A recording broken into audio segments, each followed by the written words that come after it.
যে মাহমুদ সবসময় বুক ফুলিয়ে কথা বলতো, আজ সে মাথা নিচু করে অপরাধের মতো মেঝেতে চোখ নামিয়ে দাঁড়িয়ে আছে। রাইসা আরহামের হাতের বড় বড় ব্যাগগুলোর দিকে তাকালো। তারপর ভেতরে মারিয়ার ওই দুর্বল কান্নার আওয়াজ শুনে ওর মাতৃত্বের টান সমস্ত ভয়কে জয় করল। ও দরজাটা পুরোটা খুলে দিয়ে ওদের ভেতরে আসার জায়গা করে দিল। ছোট্ট একটা ঘর, দেয়ালের চুনকাম খসে পড়ছে, আসবাব বলতে তেমন কিছুই নেই। রাইসা নিজেই বসার ঘরের মেঝেতে দুটো কুশন পেতে দিল বসার জন্য, কারণ ওর ঘরে যে ভাঙা সোফাটা ছিল তাতে দুজনের বসার জায়গা হতো না।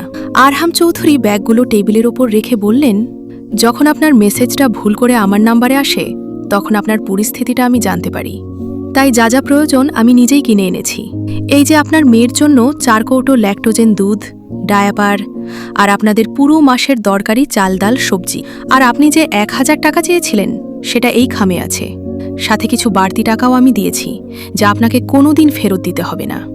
রাইসা থরথর করে কাঁপতে থাকা গলায় বলল, আপনাকে কিভাবে ধন্যবাদ দেব আমি জানি না স্যার, কিন্তু এই লোকটা এখানে কেন? রাইসা ঘৃণায় আর ক্ষোভে আঙুল উঁচিয়ে মাহমুদের দিকে তাকালো।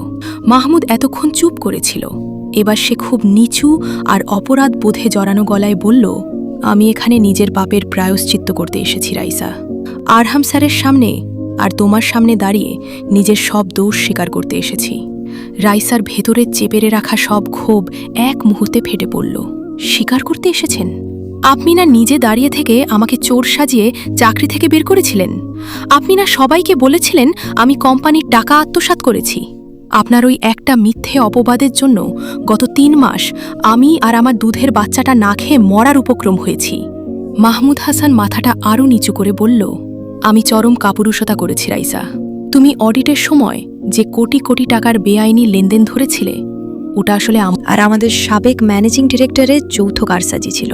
তুমি যখন ওটা নিয়ে আমাকে প্রশ্ন করলে আমি ভয়ে কাঁপছিলাম যে আমাদের এতদিনের চুরি বুঝি ধরা পড়ে গেল। তাই নিজেকে বাঁচাতে, নিজের চেয়ার আর চামড়া বাঁচাতে আমি পুরো দোষটা তোমার ঘাড়ে চাপিয়ে দিই, কারণ তুমি একা ছিলে। তোমার পেছনে কথা বলার মতো কোনো গডফাদার ছিল না।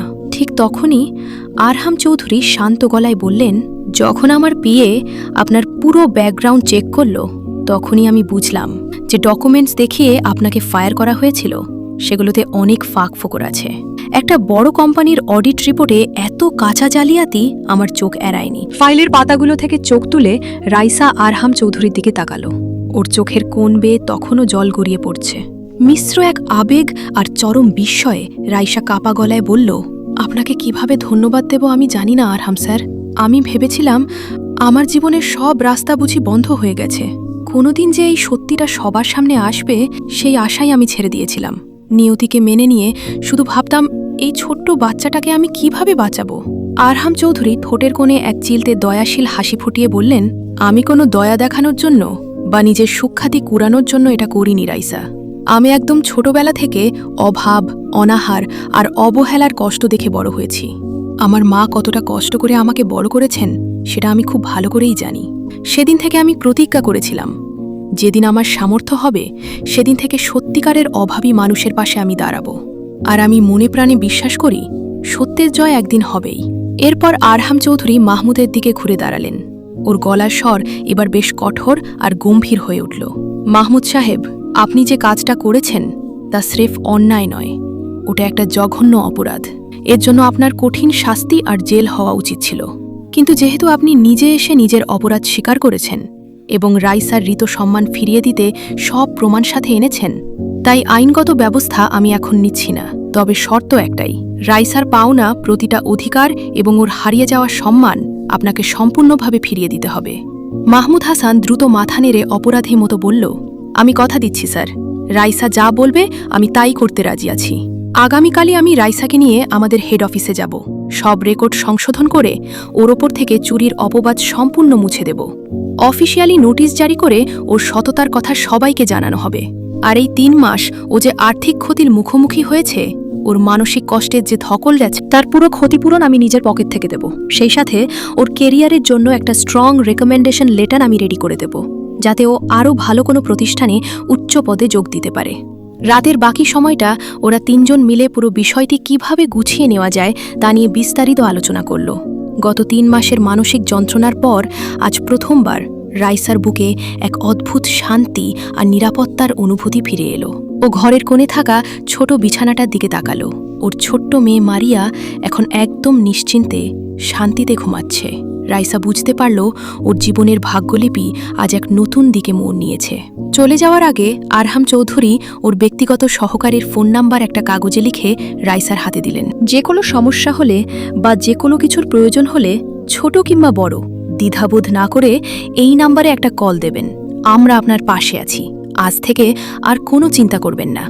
রাইসা কৃতজ্ঞচিত্তে ওদের বিদায় জানালো। ওরা সিঁড়ি দিয়ে নেমে যাওয়া পর্যন্ত ও দরজায় দাঁড়িয়ে রইল।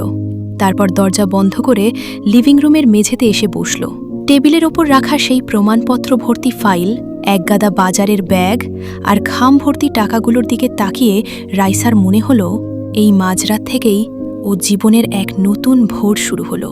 পরদিন সকালে আরহাম চৌধুরী আর মাহমুদ হাসানের সাথে রাইসা ওর পুরনো সেই বড় মাল্টিন্যাশনাল কোম্পানির হেড অফিসে গিয়ে পৌঁছালো। ওর বুকটা দুরু দুরু কাঁপছিল ঠিকই, কিন্তু হাতে ওর সততার অকাট্য প্রমাণ থাকায় ও ভেতরে ভেতরে এক অদাম্য শক্তি অনুভব করছিল। নতুন ম্যানেজিং ডিরেক্টরের কেবিনে বসে মাহমুদ নিজের সব অপরাধের কথা অকপটে স্বীকার করল। কিভাবে রাইসাকে ফাঁসিয়ে ওরা কোটি কোটি টাকা আত্মসাৎ করতে চেয়েছিল তার সব প্রমাণ ও বোর্ডের সামনে তুলে ধরল। সব কাগজপত্র খতিয়ে দেখতে কয়েক ঘন্টা সময় লাগল। দিন শেষে কোম্পানির পক্ষ থেকে একটি অফিসিয়াল স্টেটমেন্ট জারি করা হলো, যেখানে রাইসা পারভিনকে সম্পূর্ণ নির্দোষ ঘোষণা করে ওর ওপর থেকে সব মিথ্যা অপবাদ তুলে নেওয়া হলো। সেই সাথে ওর বকেয়া বেতন এবং মানহানির জন্য একটি বড় অঙ্কের আর্থিক ক্ষতিপূরণ ওর হাতে তুলে দেওয়া হলো। কোম্পানির বড় গেটটা দিয়ে যখন রাইসা বাইরে বের হয়ে এলো, ওর মনে হলো ওর কাঁধ থেকে যেন হিমালয় সমান একটা ভারী পাথর নেমে গেছে। বাইরের বাতাসটা আজ ওর কাছে খুব পবিত্র মনে হলো। মাথার ওপরের রোদটা মনে হলো অনেক বেশি উজ্জ্বল। ওর মনের ভেতর আবার বেঁচে থাকার আর লড়াই করার নতুন আশা জেগে উঠল। এর ঠিক 1 সপ্তাহ পর রাইসার ফোনে ঢাকার একটি নামী ফাইন্যান্সিয়াল কনসালটেন্সি ফার্ম থেকে কল এলো।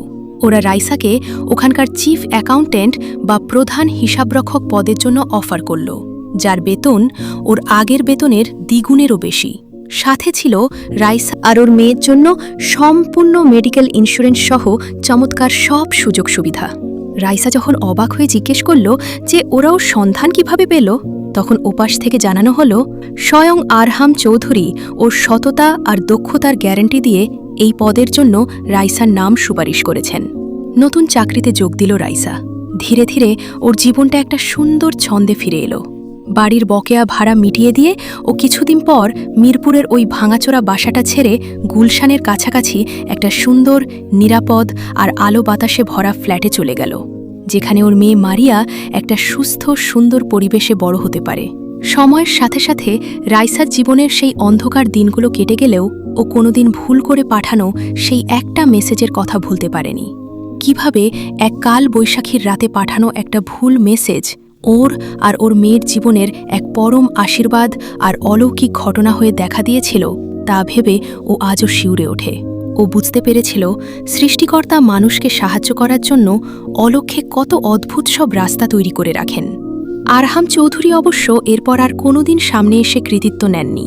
তিনি দূর থেকেই মাঝে মধ্যে ওর সহকারীর মাধ্যমে রাইসাদের খোঁজখবর নিতেন।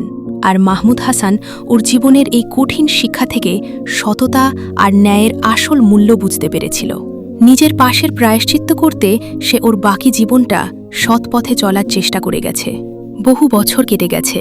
মারিয়া এখন অনেক বড় হয়েছে, এক মেধাবী, বুদ্ধিমান আর চমৎকার মেয়ে। রাইসা প্রায় রাতে মারিয়াকে বুকে জড়িয়ে ধরে সেই ঝড়ের রাতের গল্পটা শোনাত। কিভাবে একটা ভুল নাম্বারের মেসেজ ওদের জীবনটাকে চিরতরে বদলে দিয়েছিল, কিভাবে ঘোর অন্ধকারের পর এক টুকরো আলো এসে ওদের বাঁচিয়েছিল। রাইসা ওর মেয়েকে শেখাত, জীবনে যতই কঠিন সময় আসুক মা, কখনো সৎপথ ছেড়ো না আর কখনো নিরাশ হয়ো না, কারণ আলো ঠিক সেখান থেকেই আসে যেখান থেকে আমরা তা কখনো আশাই করি না। একটি ভুল মেসেজ আর এক রাতের ঝড় নতুন ভোরের জন্ম দিল, যেখানে সব অন্যায় হেরে গিয়ে এক মা আর ওর সন্তানের জীবনে চিরদিনের জন্য সুখ আর জাস্টিস ফিরিয়ে দিল। তো গাইজ, এখানেই শেষ হচ্ছে পাহারাদার গল্প। গল্পটির মাঝে যদি আপনাদের একটু হলেও ভালো লাগা তৈরি হয়ে থাকে তাহলে অবশ্যই ভিডিওটি লাইক করবেন। নতুন নতুন গল্প শুনতে আমাদের চ্যানেলটি সাবস্ক্রাইব করে পাশে থাকা বেল আইকনটি অন করে রাখুন। আজকের মতো বিদায়, সবাই ভালো থাকবেন, সুস্থ থাকবেন। আল্লাহ হাফেজ। तन्हाइयों में तुम मुस्कुरा